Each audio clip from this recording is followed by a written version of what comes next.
Assalamualaikum warahmatullahi wabarakatuh. Pada video kali ini akan dijelaskan mengenai peraturan perundang-undangan dalam sistem hukum Indonesia. Peraturan, judulnya peraturan berarti mengenai aturan-aturan yang harus kita laksanakan, yang harus kita patuhi ya, yang harus kita taati, bukan untuk dilanggar. Contoh, setiap orang harus memiliki kesadaran untuk menerapkan budaya tertib berlalu lintas. Nah, sikap tertib tersebut menunjukkan ketaatan terhadap peraturan perundang-undangan yang berlaku.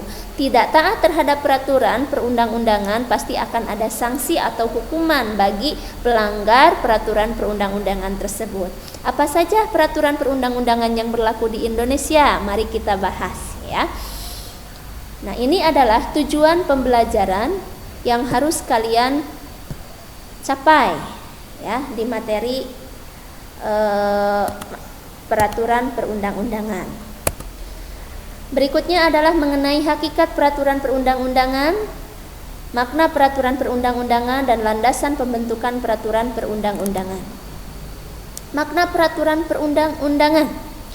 Menurut Undang-Undang Nomor 12 Tahun 2011 tentang pembentukan peraturan perundang-undangan, bahwa peraturan perundang-undangan merupakan peraturan tertulis yang memuat norma hukum yang mengikat secara umum dan dibentuk atau ditetapkan oleh lembaga negara atau pejabat yang berwenang melalui prosedur yang ditetapkan dalam peraturan perundang-undangan.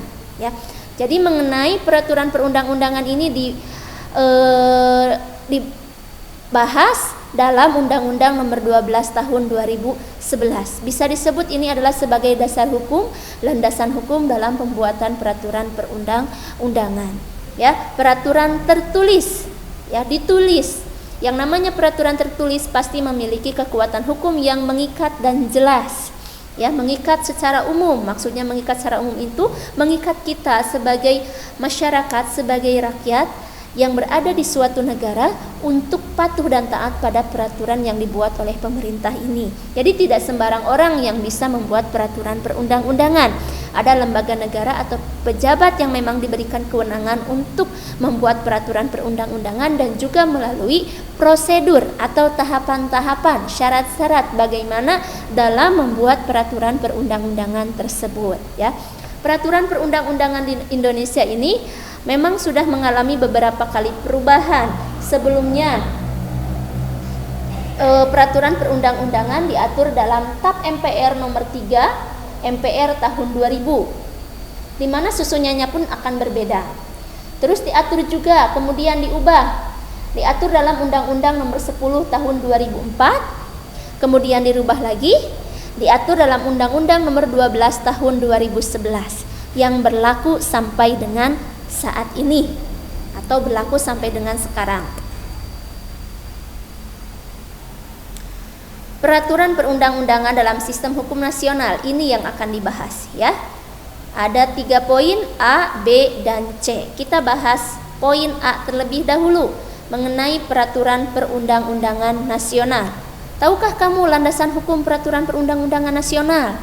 Tadi sudah disebutkan, yaitu dalam Undang-Undang Nomor 12 Tahun 2011, tepatnya adalah di dalam pasal 7 ya. Ini tentang pembentukan peraturan perundang-undangan yang menjelaskan peraturan-peraturan perundang-undangan yang berlaku di Indonesia, di negara kita tercinta ya. Yang B, kedudukan peraturan perundang-undangan lain di bawah Undang-Undang Negara Republik Indonesia tahun 1945. Berdasarkan hierarki piramida peraturan perundang-undangan nasional, Undang-Undang Dasar Negara Republik Indonesia tahun 1945 merupakan aturan hukum tertinggi. Hierarki piramida, tata urutan ya, dari yang paling tinggi kedudukannya sampai dengan yang paling rendah. Nah, Undang-Undang Dasar tahun 1945 merupakan aturan hukum tertinggi. Jadi UUD 45 ini memiliki kedudukan tertinggi dibandingkan dengan peraturan perundang-undangan yang lain ya. Urutannya itu yaitu pertama Undang-Undang Dasar 1945, kedua TAP MPR, yang ketiga adalah undang-undang yang sejajar dengan peraturan pengganti undang-undang atau disingkat dengan Perpu. Yang keempat adalah peraturan pemerintah. Yang kelima adalah peraturan presiden. Yang keenam adalah peraturan daerah provinsi. Dan yang ketujuh adalah peraturan daerah kabupaten kota. Itu adalah tata urutan peraturan perundang-undangan atau hierarki piramida peraturan perundang-undangan. Nah, berdasarkan hierarki ini, UUD 45 ini kan merupakan hukum tertinggi. Apa sih konsekuensinya sebagai hukum tertinggi di Indonesia? Konsekuensinya, semua peraturan perundang-undangan yang dibuat di Indonesia tidak boleh bertentangan dengan Undang-Undang Dasar tahun 1945. Jadi, peraturan perundang-undangan yang sudah tadi Ibu sebutkan tersebut itu tidak boleh bertentangan dengan Undang-Undang Dasar tahun 1945 ya. Berikutnya bagian C mengenai arti penting peraturan perundang-undangan lain di bawah Undang-Undang Negara Republik Indonesia tahun 1945. Maksudnya peraturan perundang-undangan lain itu yang tadi sudah disebutkan sama Ibu seperti TAP MPR, peraturan pemerintah, peraturan presiden ya. Nah, arti pentingnya adalah menjelaskan lebih terperinci maksud ketentuan dalam Undang-Undang Dasar. Karena Undang-Undang Dasar hanya membahas poin-poinnya saja, ya. Melindungi dan mengayomi hak-hak warga negara, melindungi dan mengayomi hak-hak kita sebagai warga negara Indonesia itu diatur dalam undang-undang, ya. Hak mendapatkan pendidikan, contohnya, ya. Hak untuk belajar, hak untuk bekerja itu diatur dalam peraturan perundang-undangan dan memberi kepastian hukum bagi warga negara ya. Karena memang peraturan perundang-undangan itu adalah peraturan tertulis. Semua aturan-aturannya itu jelas. Jadi apabila ada pelanggaran, di situ sudah tertulis bagaimana aturan-aturannya, apa sanksinya bagi pelanggar tersebut ya. Tidak bisa kira-kira, tidak bisa karena memang sudah jelas tertulis di peraturan perundang-undangan tersebut. Berikutnya landasan pembentukan peraturan perundang-undangan, yuridis, filosofis, dan sosiologis. Secara yuridis, landasan yuridis merupakan pertimbangan atau alasan yang menggambarkan bahwa peraturan yang dibentuk untuk mengatasi permasalahan hukum atau mengisi kekosongan hukum dengan mempertimbangkan aturan yang telah ada, yang akan diubah atau yang akan dicabut guna menjamin kepastian hukum dan rasa keadilan masyarakat.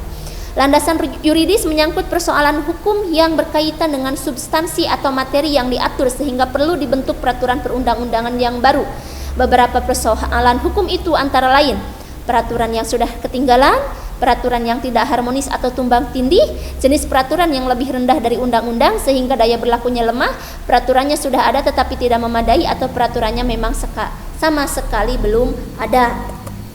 Secara filosofis, landasan filosofis merupakan pertimbangan atau alasan yang menggambarkan bahwa peraturan yang dibentuk mempertimbangkan pandangan hidup, kesadaran dan cita hukum yang meliputi suasana kebatinan serta falsafah bangsa Indonesia yang bersumber dari Pancasila dan pembukaan UUD 45. Jadi dalam jangka panjangnya ya peraturan perundang-undangan tersebut itu harus dipertimbangkan. Secara sosiologis, landasan sosiologis merupakan pertimbangan atau alasan yang menggambarkan bahwa peraturan yang dibentuk untuk memenuhi kebutuhan masyarakat dalam berbagai aspek. Ya, jadi landasan dalam pembentukan peraturan perundang-undangan ini harus melihat pada aspek yuridis, filosofis dan sosiologis. Itu harus dipertimbangkan, ya. Nah, demikian pemaparan mengenai peraturan perundang-undangan. Sampai jumpa di materi berikutnya ya, yang pastinya masih membahas tentang peraturan perundang-undangan. Yang akan dibahas adalah mengenai tata urutan peraturan perundang-undangan yang tadi memang sudah Ibu sebutkan tetapi belum Ibu jelaskan satu persatu ya. Sekali lagi terima kasih, semangat, disiplin, jaga kesehatan. Wassalamualaikum warahmatullahi wabarakatuh.